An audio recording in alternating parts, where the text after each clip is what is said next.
My name is Georgina. I am a Obs and Gynae registrar at the West Suffolk Hospital.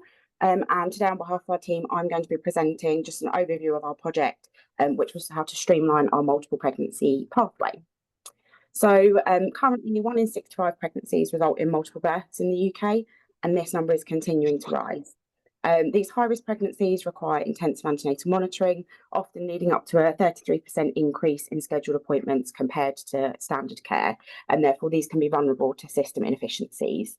These system inefficiencies were highlighted following a recent local incident review, which led us to kind of reconsider how we could provide safe but more efficient care within the scope of our current resources. So to tackle this problem, we set kind of 3 main aims, focusing on improving efficiency, increasing the use of virtual appointments, and increasing kind of patient engagement.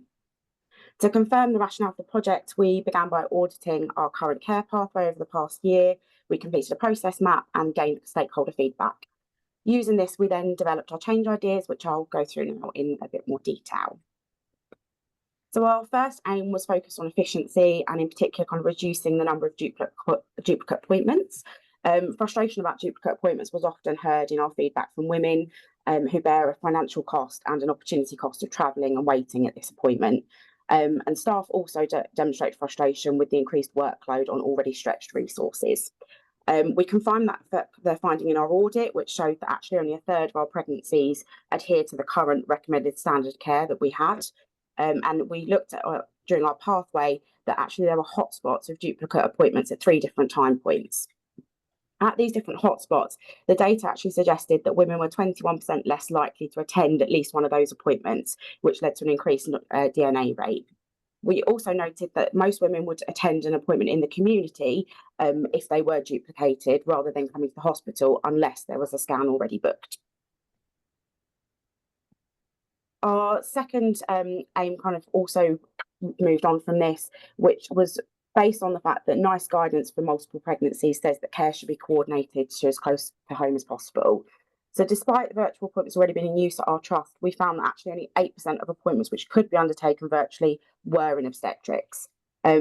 Initial patient feedback kind of suggested that there would be some willingness for this, but we found that there was a bit of a barrier from staff as they just defaulted to face-to-face appointments without considering an alternative.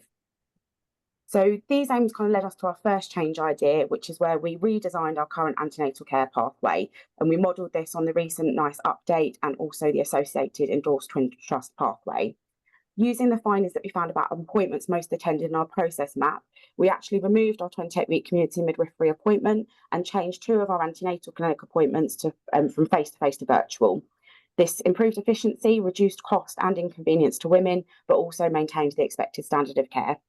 The new care pathway was then summarised into a single, clear, accessible document that staff could then refer to as and when needed. Our last aim focused more on improving the consistency and timing of patient information.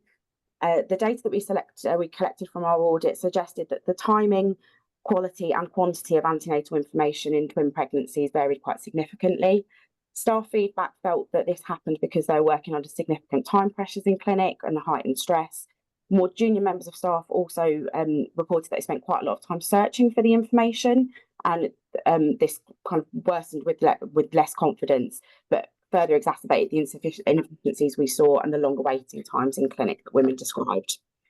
In addition to this, the women themselves sometimes reported feeling quite overwhelmed by the amount of information they were given in clinic and felt they had little opportunity to process the information before being made to make decisions about their own care.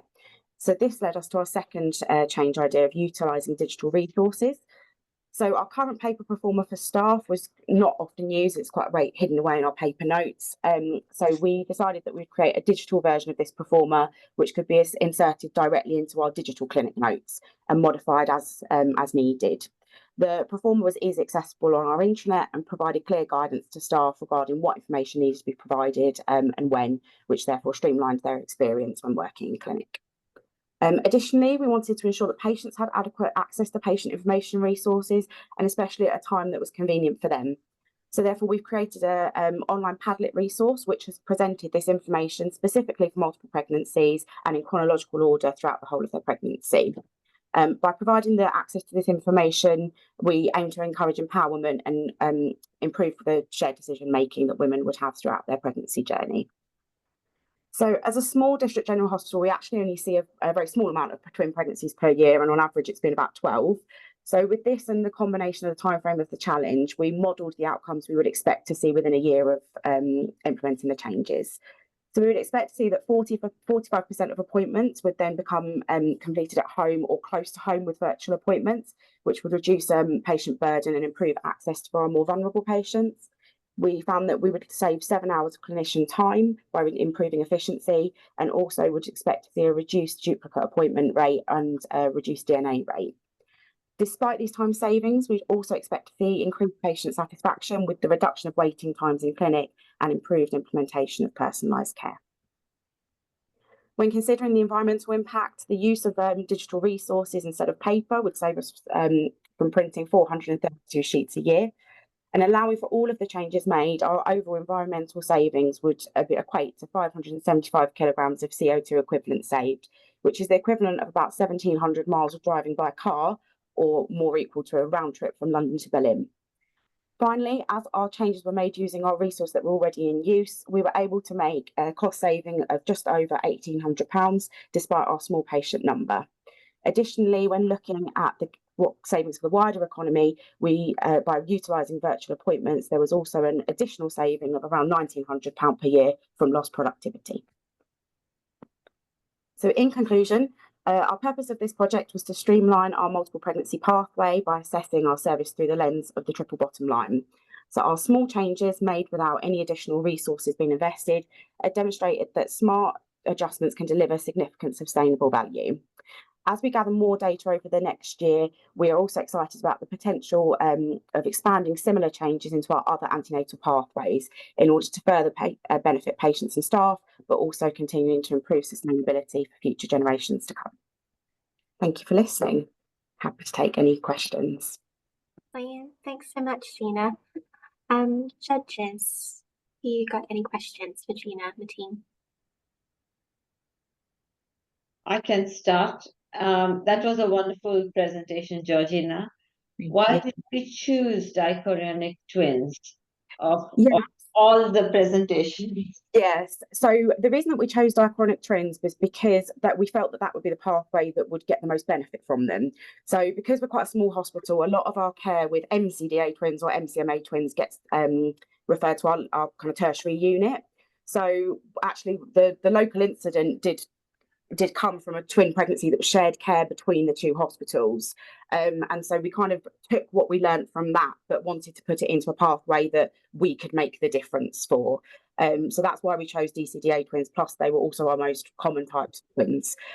So we thought it was easier to do in-house and would also give us more information about whether this is a project that then could be moved on to other pathways, things like diabetes and stuff like that.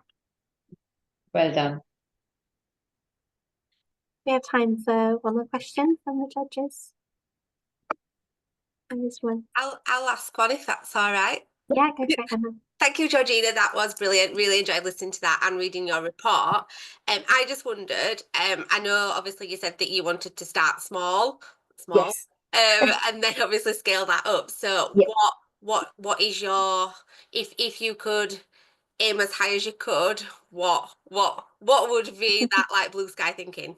Yeah, so both me and Kate, who did this project, had to really scale back what we wanted, because in an ideal world, we wanted to basically digitalise all of our performers for all of our care pathways and create resources for patients for all of our pathways, and basically just try and do the same thing as we found with this across most things, because we definitely find that this is not.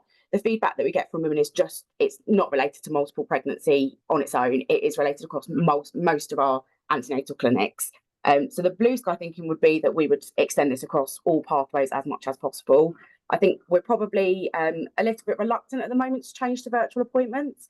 So I was really hoping that by doing this, we might be able to kind of encourage the staff change to actually say to people to start thinking about it, because it seems to be well liked by our patients. They quite like not having to come to the hospital if they don't need to, and I think it would make a massive difference for staff and patients, even if we could extend it to a couple more pathways, but ideally everything. Thank you. That's all right. Yeah. Thank you so much, Gina.